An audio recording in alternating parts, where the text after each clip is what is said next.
c'est tellement plus grand, c'est tellement plus qu'une réunion hebdomadaire dans un lieu, dans un bâtiment. À partir de maintenant, on entre dans une ère nouvelle. C'est l'ère de nouvelle vie chez vous.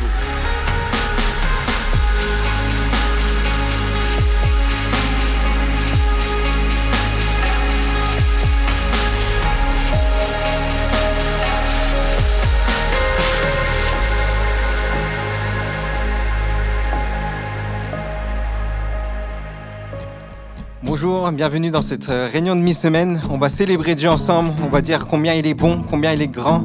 C'est notre Dieu redoutable et insondable, il est immuable. Donc on va proclamer qui il est ensemble.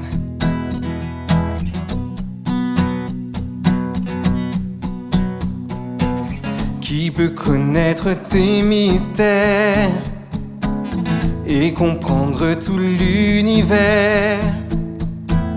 Qui peut sonder les océans et la direction du vent? Ta voix est comme l'ouragan, vent impétueux, souffle puissant. Des profondeurs tu veux révéler ta grâce et ta bonté. Tu es Dieu tout-puissant, redoutable et immuable. Proclamons-le. Oui, tu es Dieu tout-puissant. Oui, ton amour est insondable.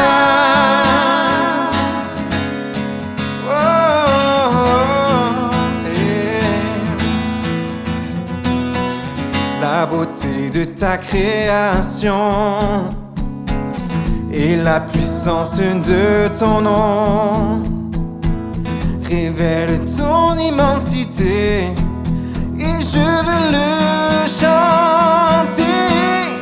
Tu es Dieu tout-puissant, redoutable et immuable. Tu es Dieu, tu es Dieu tout-puissant, et ton amour est insondable. Oh, oh, oh.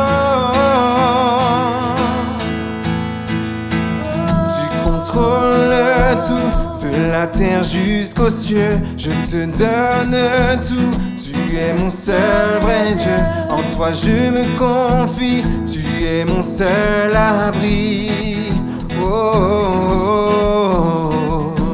Tu contrôles tout, de la terre jusqu'aux cieux. Je te donne tout, tu es le seul vrai Dieu. En toi je me confie, tu es mon seul abri. Oh, tu es Dieu tout-puissant, redoutable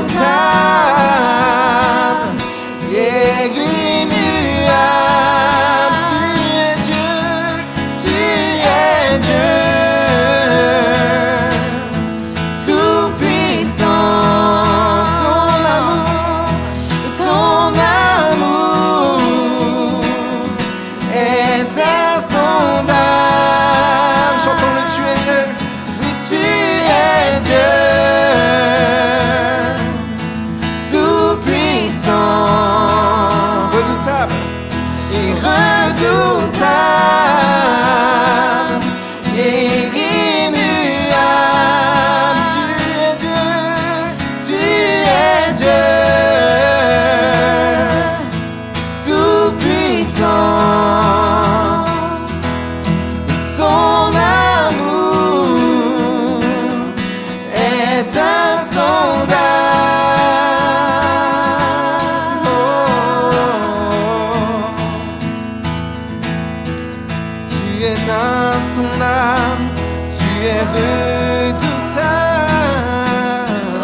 Seigneur, merci pour qui tu es, Seigneur. Tu es majestueux. Tu es au-dessus de tout, Seigneur Jésus. On veut te le chanter, Seigneur. On veut te dire à quel point on t'aime, Seigneur mon Dieu. À quel point, Seigneur mon Dieu, notre amour est entier, est entièrement dévoué pour toi, Seigneur. C'est pourquoi on veut te chanter et te célébrer. Seigneur, t'as apporté toute notre louange, Roi des Rois.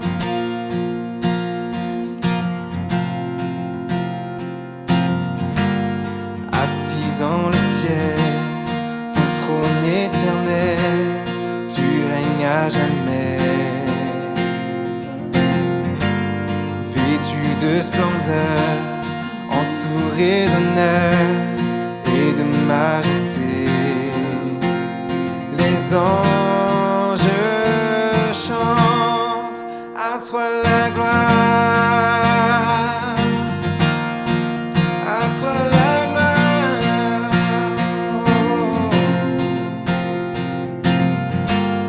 Les cieux et les mers, la vie, la lumière nous parlent de toi. Tu les as créés, les as appelés au son de ta voix. La terre chante, majestueux, souverain, Dieu tout-puissant, tu es saint. La création loue ton nom, tout l'univers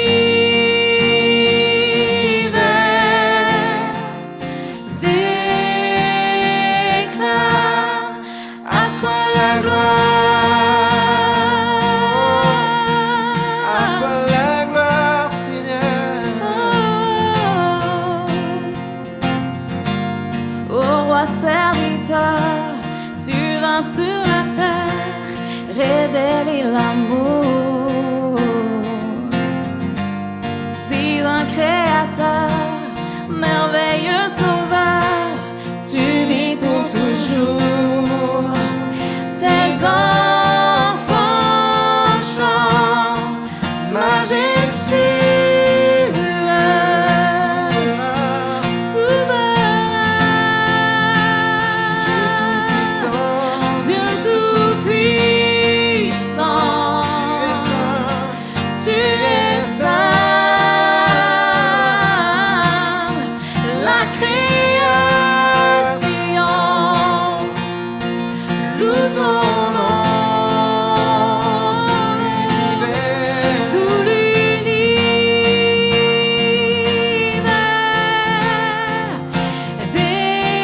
Chantons majestueux. déclare majestueux,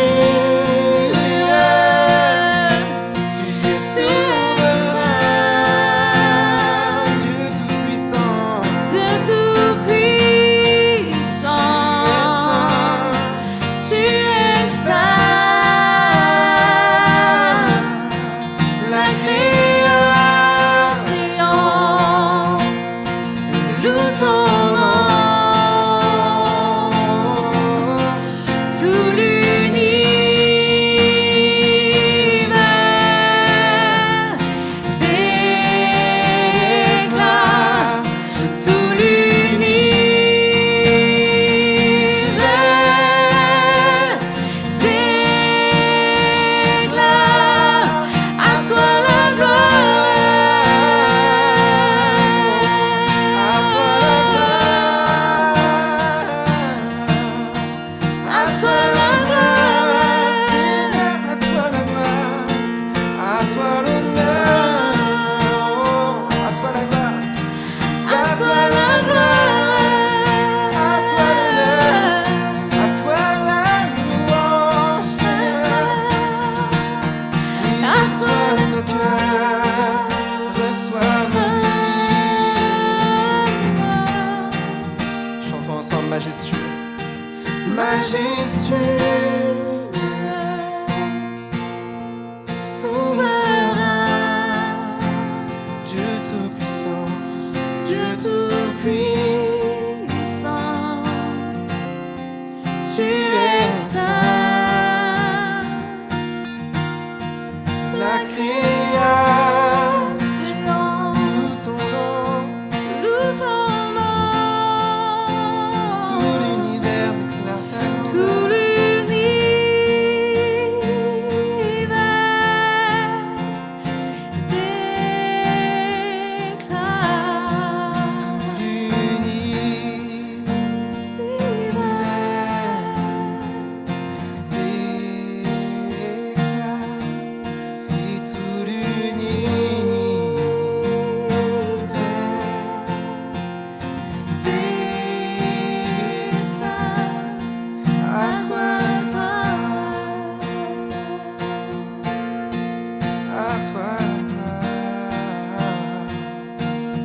es notre espoir. Rien n'a plus de valeur, rien n'est aussi grand et rien n'est plus beau que ta présence.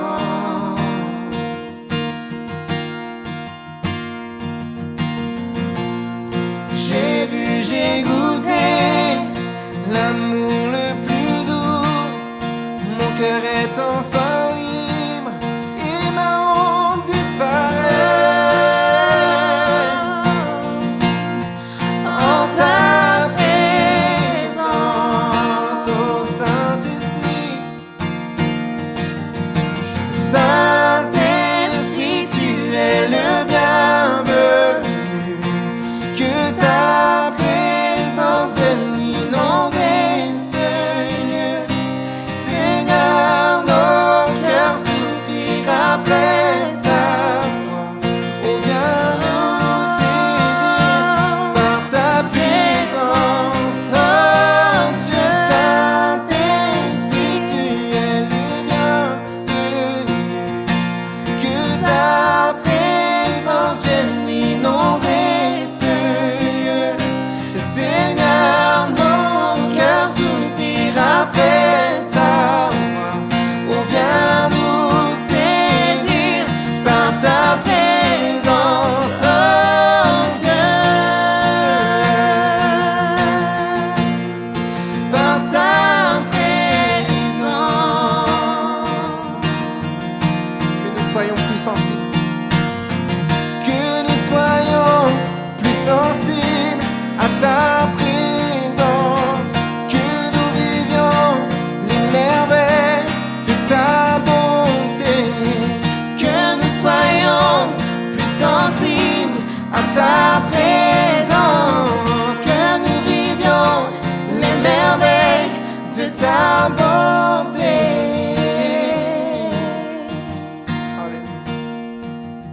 Seigneur, viens bénir, Seigneur Jésus, chaque personne qui écoute, Seigneur, cette vidéo.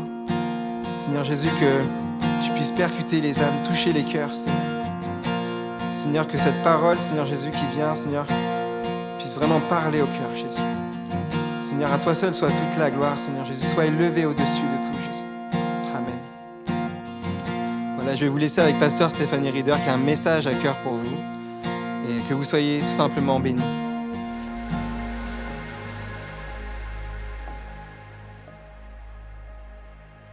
Bonjour à tous, bienvenue à cette réunion de mi-semaine. Je souhaite la bienvenue à tout le monde, à la grande famille Nouvelle Vie, mais à tous ceux et celles qui nous suivent sur Internet.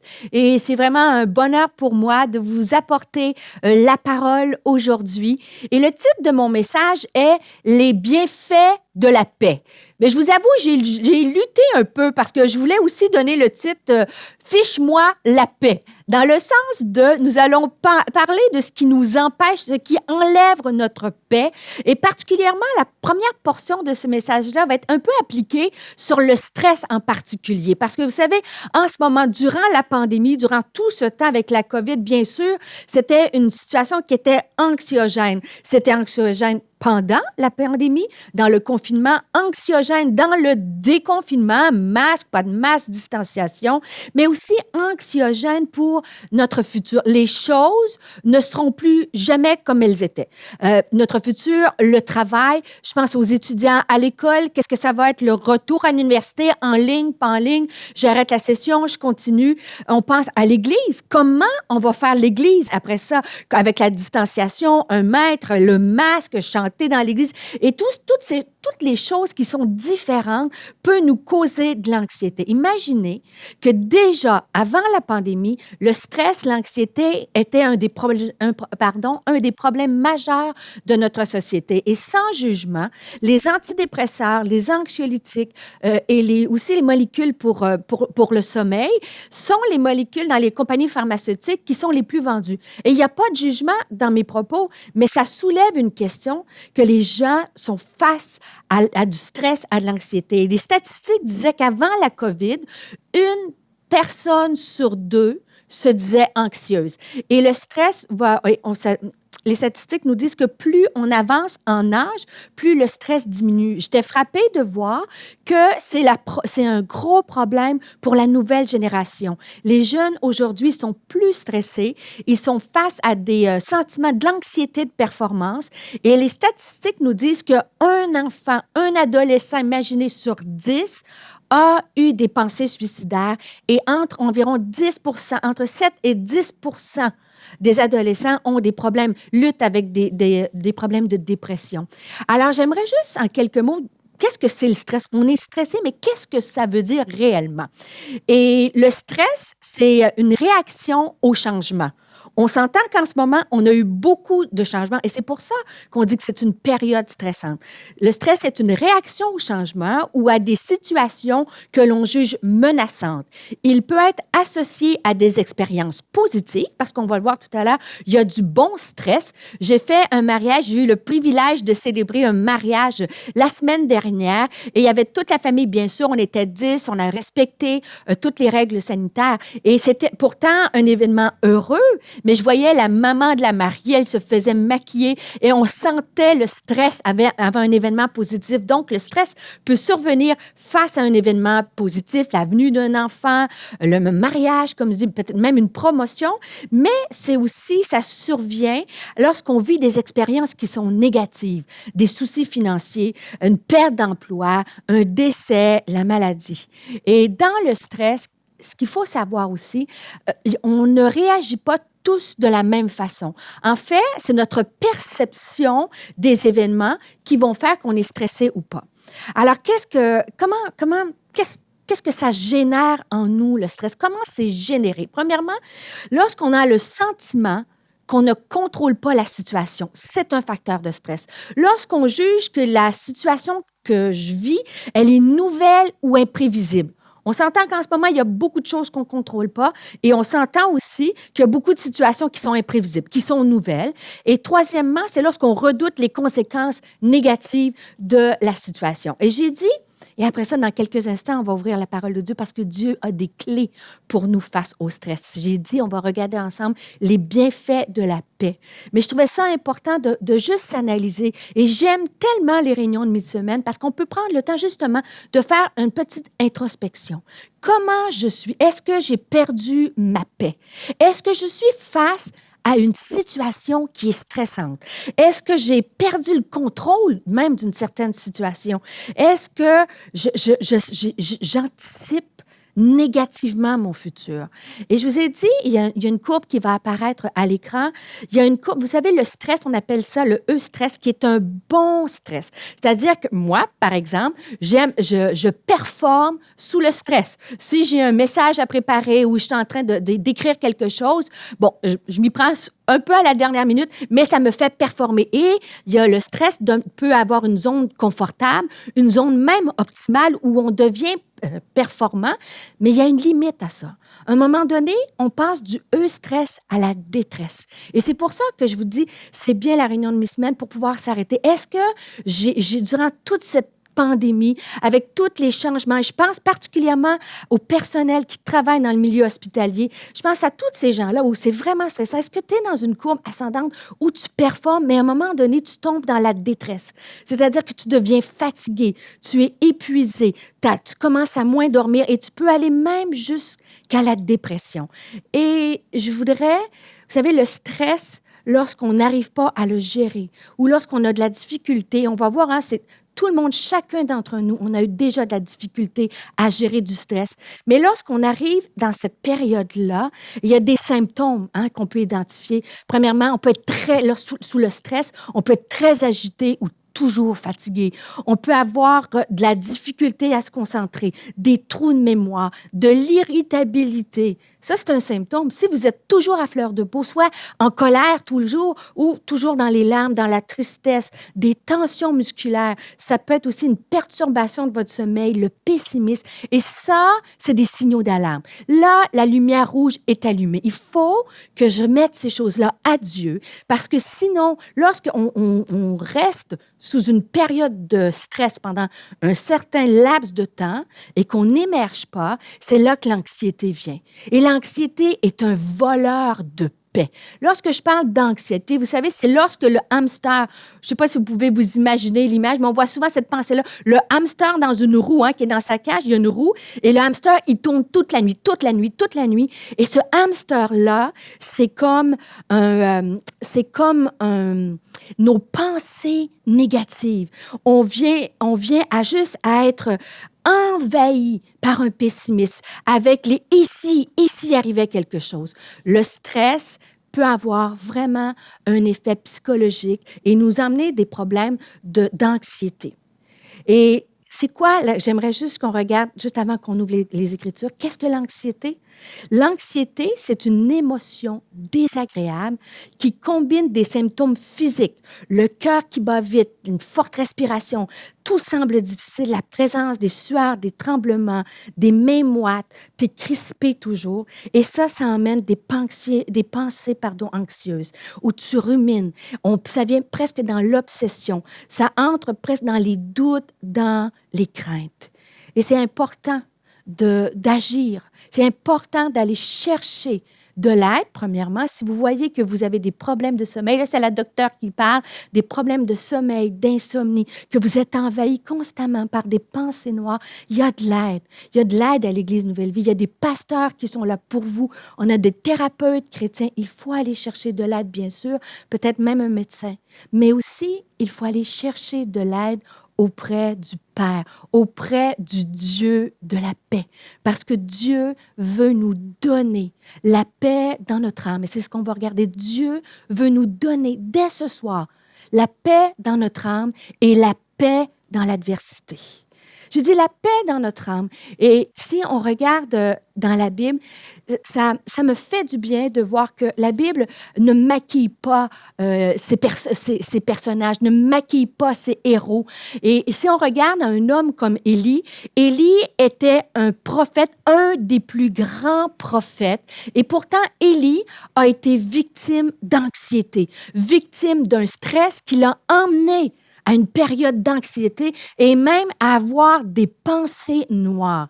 Et je vais vous remettre dans le contexte. Vous pouvez lire les textes au courant de la semaine, mais le texte se trouve dans 1 Roi, chapitre 19. On va lire versets 1 à 8. Mais juste avant, dans 1 Roi, chapitre 18, on voit que Élie est à un grand moment de sa vie. C'est un grand moment de victoire pour lui.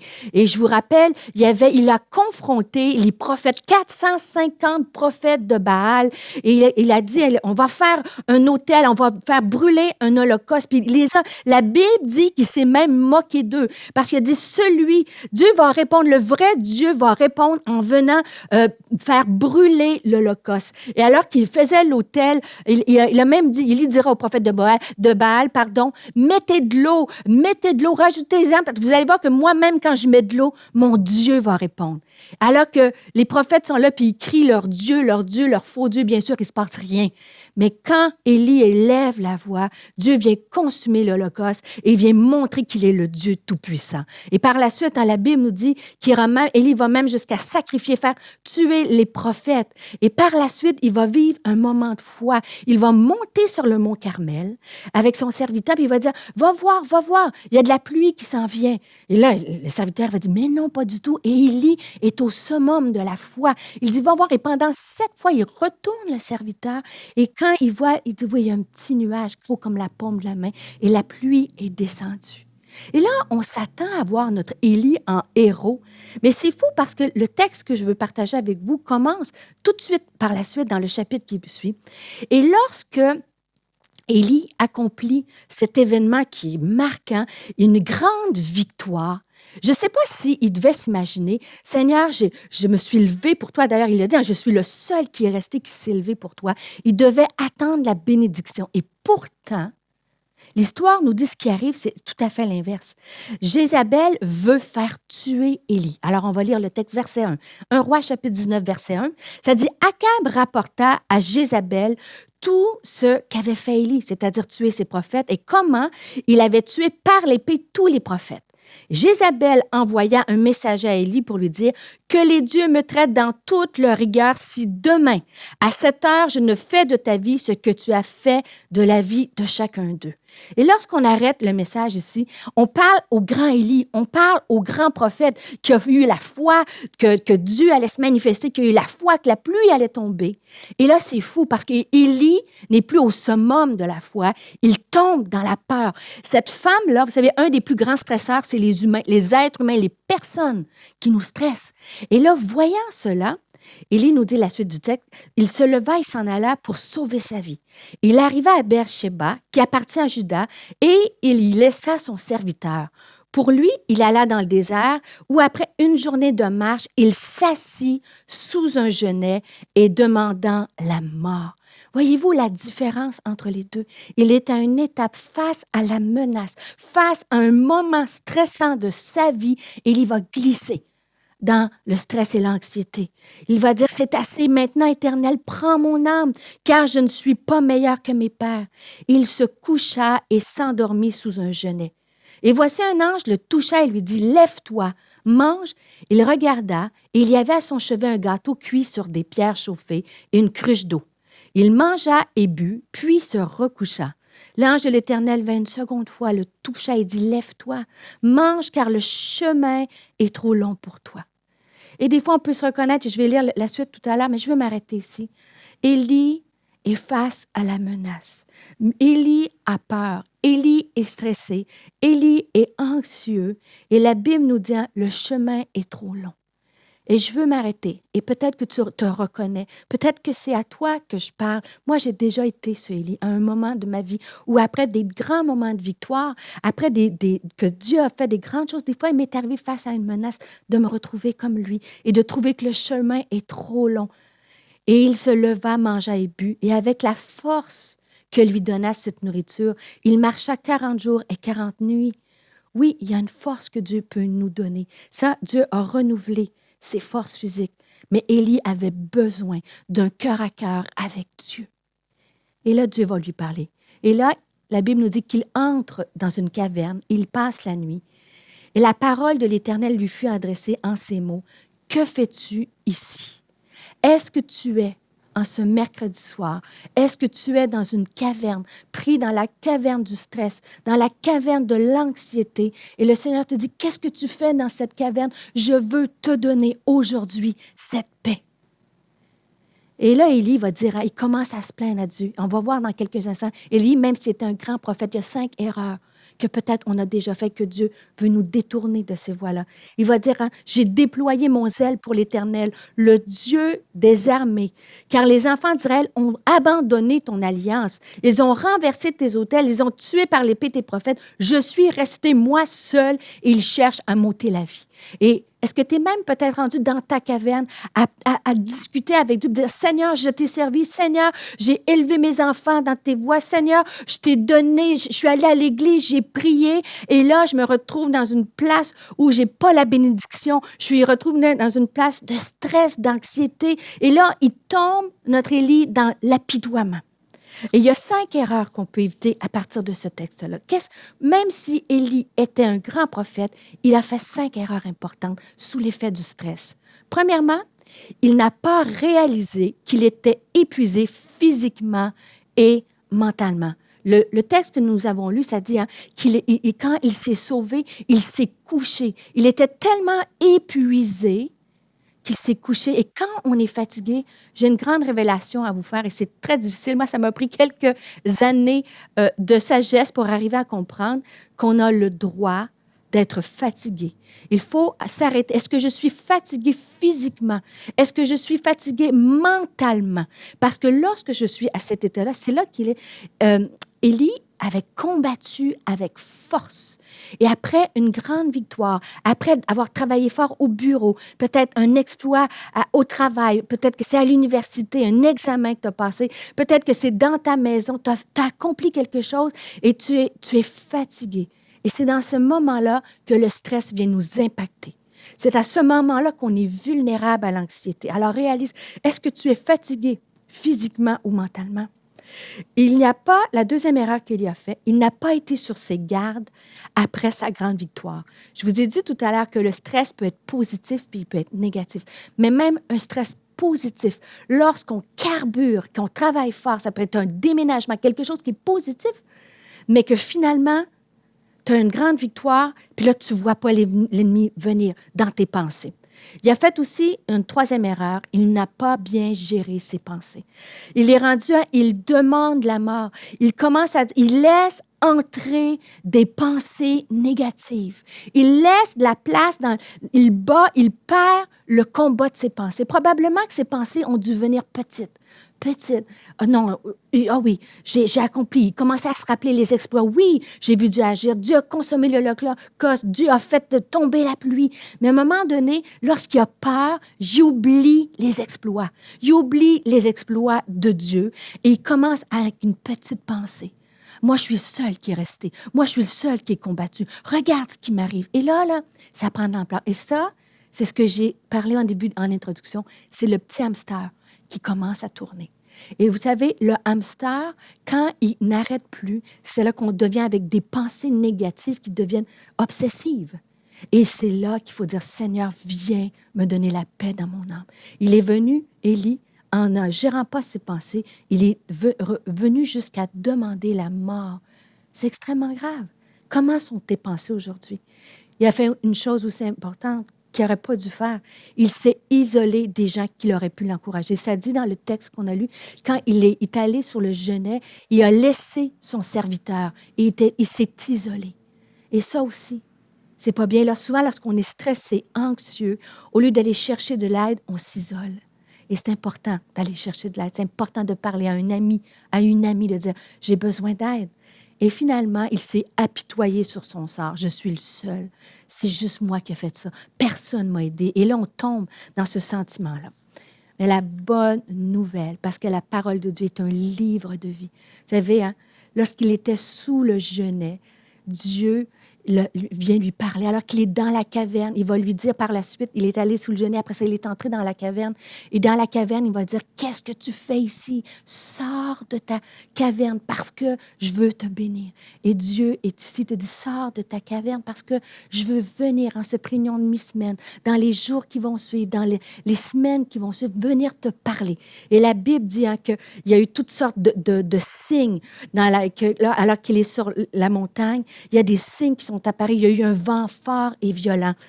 Mais l'Éternel n'était pas dans le vent fort et violent. Il y a eu un tremblement de terre. L'Éternel n'était pas dans le tremblement de terre. Il y a eu le feu, mais l'Éternel n'était pas dans le feu. Et l'Éternel s'est manifesté comme un murmure doux et léger. Et ce soir, même avant de te coucher, ou si tu écoutes ce message dans la journée, prends un temps et dis, Seigneur, viens, j'ai besoin que tu souffles sur mon âme dans un murmure doux et léger. Et c'est ce qui est arrivé à Élie. Dieu a renouvelé ses forces. Bien sûr, il lui avait donné de la nourriture pour son corps, physiquement, du repos. C'est important de s'arrêter, mais c'est aussi important d'aller chercher ce murmure doux et léger de l'Éternel. Et il est ici. Il veut, Dieu, le Dieu Shalom, le Dieu de paix, est là pour nous. Il veut nous donner cette paix dans notre âme. Et le deuxième point, Dieu veut nous donner la paix dans l'adversité. J'aimerais juste briser, je devrais dire, un mythe. Souvent, les gens vont dire, on attend que tout va bien pour avoir la paix. Pour les gens autour de nous, l'absence de problème, c'est ce que le monde appelle la paix. Mais on est d'accord que il est possible, par la grâce de Dieu, d'être en paix malgré des problèmes non résolus. Et ça, c'est la puissance de notre Dieu. Et il est possible d'avoir la paix. Et le piège souvent qu'on tombe, c'est qu'on attend que tout aille bien pour avoir la paix. Mais pourtant, Jésus, lorsqu'il est venu sur la terre, ne nous a jamais dit qu'on n'aurait pas de problème. Au contraire, les tempêtes font partie de la vie du croyant. Et c'est tout à fait l'inverse. Jésus n'a jamais dit que notre marche sur cette terre va être comme un jardin lorsqu'on va marcher avec des pétales de rose, avec la harpe, les licornes, bisounours, le sucre d'orge. Au contraire, Jésus, quand il est venu sur la terre, nous a annoncé qu'on allait avoir des afflictions. Dans l'Évangile de Jean, au chapitre 16, au verset 33, ça dit « Je vous dis ces choses afin que vous ayez la paix en moi. » Et ça, c'est drôle parce que tu dis « Ah, je vous dis ces choses pour que vous ayez la paix. » Quand tu y penses, c'est comme si Jésus disait « Ben, ça va être facile, ça va être agréable, la vie va être belle, tes enfants vont être parfaits, ton mariage va être parfait, ta carrière va être parfaite, tu vas être accepté parfaitement à l'université. » Mais c'est pas du tout ça.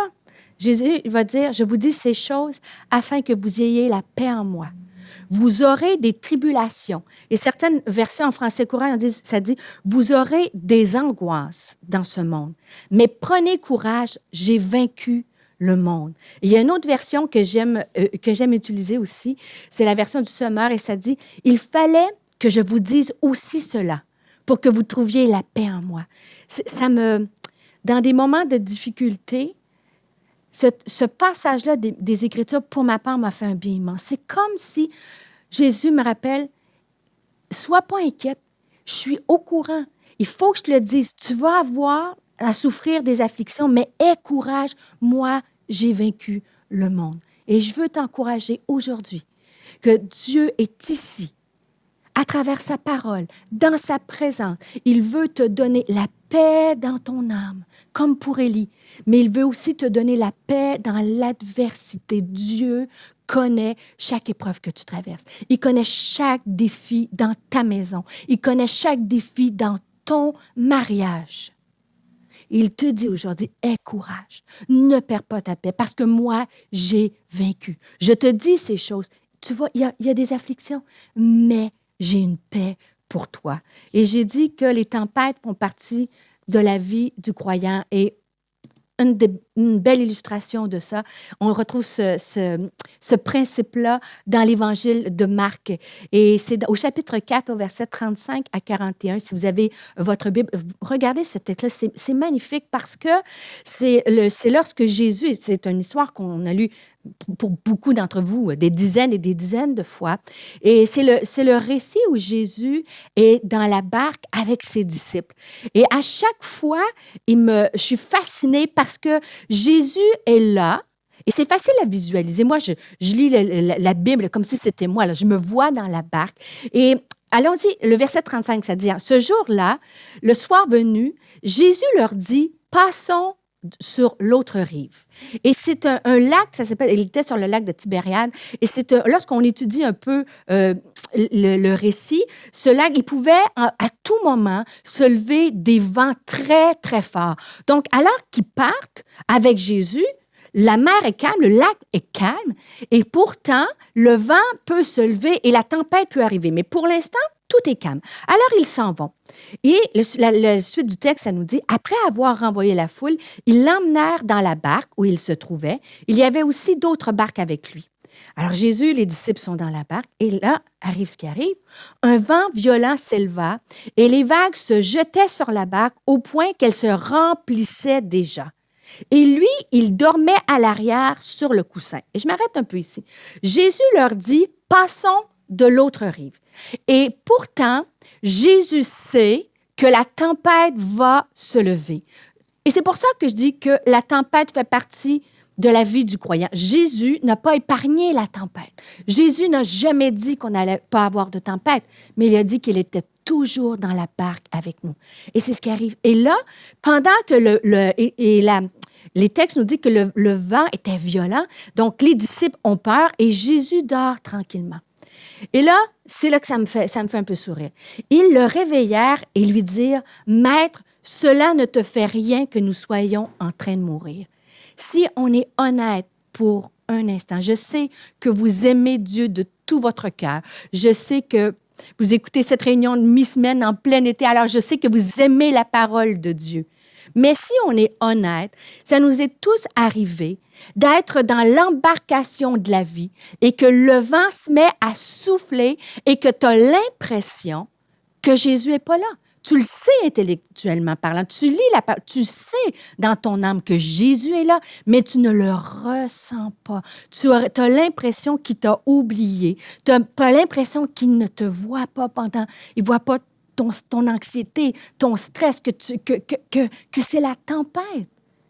Maître, cela ne te fait rien que nous soyons en train de mourir. Et ça, c'est les sentiments. Ils agissent sous l'effet du stress et ça change les sentiments. Ça vient embrouiller leurs pensées. Et je m'amuse souvent à dire les sentiments. Donc, en ce moment, ce n'est pas la vérité. Tu as peut-être l'impression, parce que le vent s'est levé, que Jésus dort ou Jésus n'est même plus là, qu'il t'a oublié, mais ce n'est pas la vérité. Jésus est toujours dans l'embarcation de notre vie. Et la suite du texte, ça dit, hein, « Il se réveilla et menaça le vent et dit à la mer, « Silence, tais-toi! » Et le vent tomba, et il y eut un grand calme. Puis il leur dit, « Pourquoi êtes-vous si craintifs? Comment se fait-il que vous n'ayez pas de foi? » Et là, qu'est-ce que vous auriez fait? Ça dit qu'il s'est levé, il a calmé la tempête, ils sont en sécurité, ils ont vu la puissance de Jésus, et au lieu de dire « Wow, bravo Jésus, wow, félicitations, wow, c'est incroyable », la Bible nous dit « Ils furent saisis d'une grande frayeur et ils se disaient les uns aux autres, « Qui est donc cet homme? » Et j'étais fascinée, pour avoir lu ce texte plusieurs fois, je me disais, mais pourquoi ils sont dans la crainte?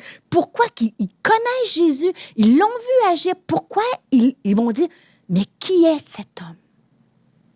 Et lorsqu'on étudie le passage, c'est extrêmement fascinant. Parce que les disciples dans la barque, c'est des Juifs. C'est énorme à cette époque-là. C'est le Messie. Ils croient que c'est le Messie qui devait venir.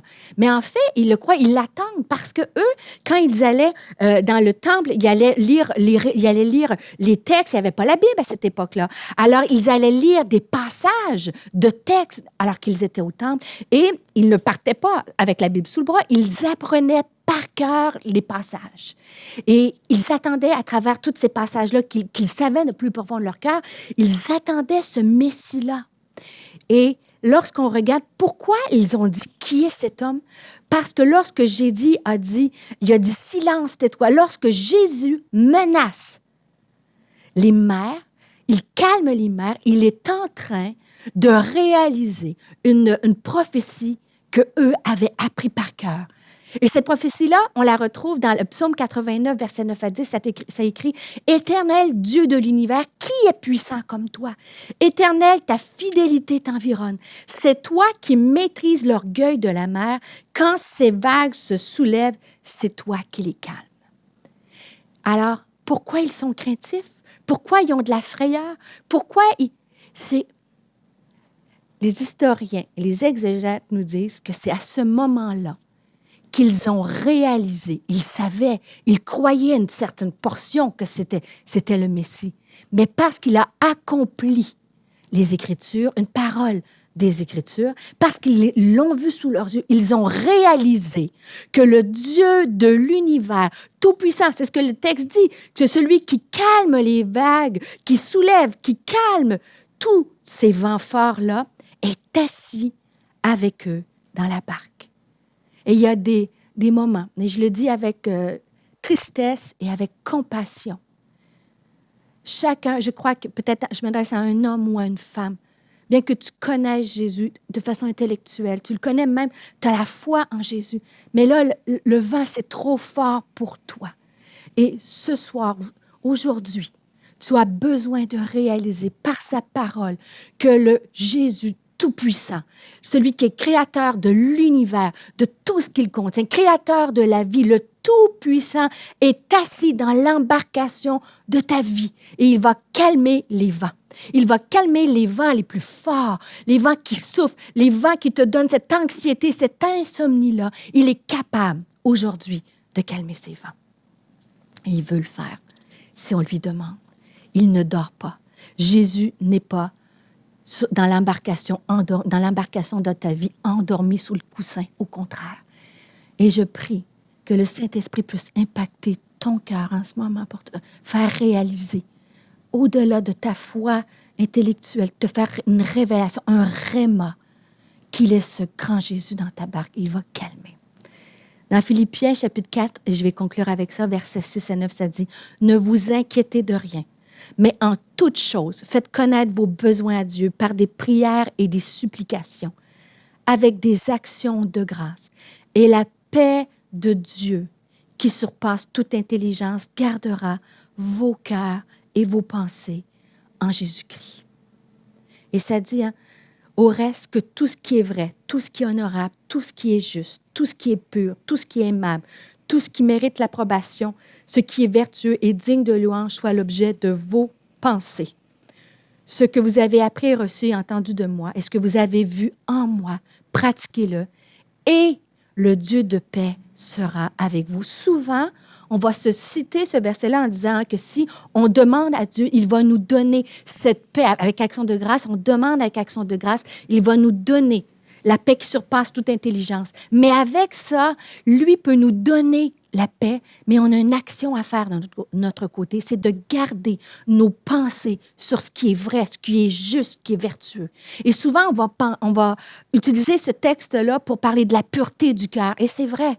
Mais pour avoir la paix, nous avons à garder nos pensées dans la vérité, de croire que Jésus ne dort pas sur le coussin, mais il est en train d'agir, de croire ne pas être comme Élie et rester dans notre caverne isolée, de sortir de la caverne, d'aller chercher la paix de l'âme. Et lorsqu'on le met en pratique, lorsqu'on fait ces exercices-là et qu'on prie Dieu, le Dieu de paix est avec nous. Et la Bible nous dit dans Jean 14 au verset 27, Jésus nous a dit, je vous laisse la paix, c'est ma paix, je vous la donne. Je ne vous la donne pas comme le monde donne. C'est pourquoi ne soyez pas troublés, n'ayez aucune crainte en votre cœur. Il est possible, alors qu'on va terminer en prière, on va demander la paix de Dieu. Non pas la paix que l'argent donne, non pas la paix que le succès donne, non pas la paix que la perfection donne, la famille parfaite, les enfants parfaits. Des fois, on a l'impression que tout le monde, surtout avec les réseaux sociaux, tout le monde est parfait, tout le monde a des belles vacances, tout le monde a des belles maisons. Et ça nous crée du stress, de l'anxiété, de la peine, des pensées négatives. Ça, c'est pas ça qui donne la paix. La paix, la vraie paix, c'est Jésus seul qui peut te la donner. Il veut la donner dans ton âme, il veut te la donner même si tu es dans l'adversité. Et j'ai une très bonne amie à moi qui lutte en ce moment. Elle vient de savoir en quelques mois, en 4 semaines, elle a su, elle est arrivée pour un diagnostic. Ils lui ont dit qu'elle avait un cancer extrêmement rare et extrêmement agressif. Et c'est une femme qui aime Jésus. Je l'ai vue, c'est une amie proche. On a traversé, elle et moi, chacun à notre période, des moments d'adversité. Et je dois vous dire que lorsqu'elle a appris cette nouvelle-là, je me disais, comment elle va réagir? Qu'est-ce qui va se passer? Parce qu'elle a un très gros combat devant elle. Et puis, elle m'a demandé, Stéphanie, j'aimerais que tu m'aides à aller en chimiothérapie. J'aimerais que tu puisses m'accompagner. Et quand on est parti, la première fois qu'on est allé en chimiothérapie, que je l'ai ramenée, j'ai vu cette femme-là avec... c'est anxiogène, la maladie, sachant que c'est très, très, très, très agressif. Et par la suite, la chimio a commencé à faire son effet dans les jours qui ont suivi. Elle a perdu complètement ses cheveux, ses cils, ses sourcils.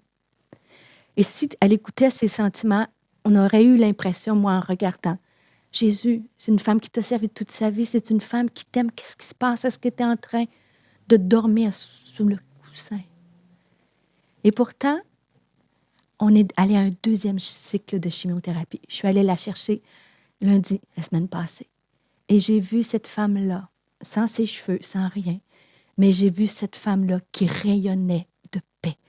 Et elle m'a dit, Stéphanie, Dieu m'a donné un passage qui a fait du bien à mon âme. Et Dieu lui a donné le passage dans Isaïe 46, versets 3 à 4. Elle m'a donné la permission de vous le partager. Le Seigneur a parlé à son âme, lui a dit, pas à travers ce texte-là, je t'ai pris en charge avant ta naissance, je te connaissais avant ta naissance, avant même que tu étais sur le sein maternel. Je resterai le même de ta jeunesse jusqu'à ta vieillesse. Je te soutiendrai jusqu'à tes cheveux blancs. C'est moi qui t'ai soutenu et c'est moi qui va te porter. Oui, je te soutiendrai et je te délivrerai.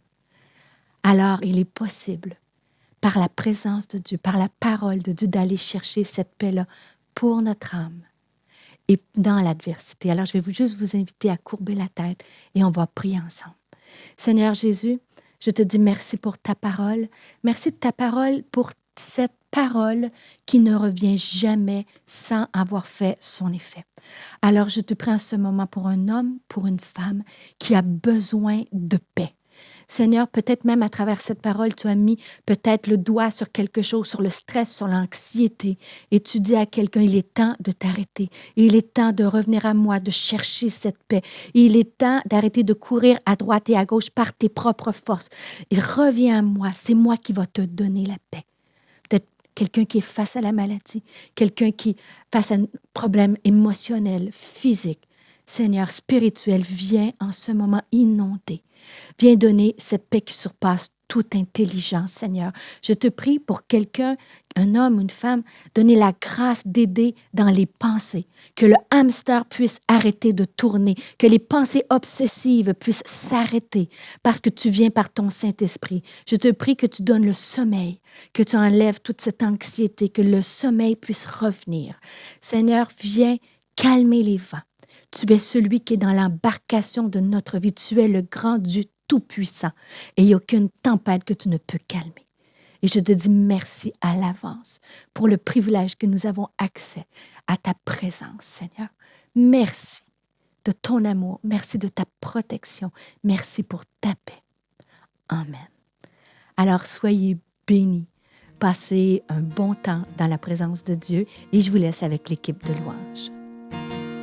Que nous soyons plus sensibles à ta présence, que nous vivions les merveilles de ta bonté, que nous soyons plus sensibles à ta présence, que nous vivions les merveilles de ta bonté, que nous soyons plus sensibles à ta présence, que nous vivions les merveilles de ta bonté, que nous soyons plus sensibles à ta présence, que nous vivions les merveilles de ta bonté.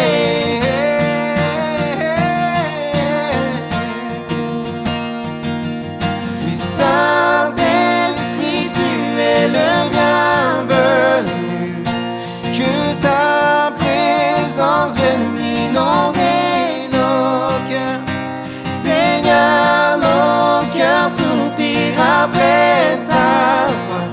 Oh, viens nous saisir par ta présence, oh Dieu, par ta présence.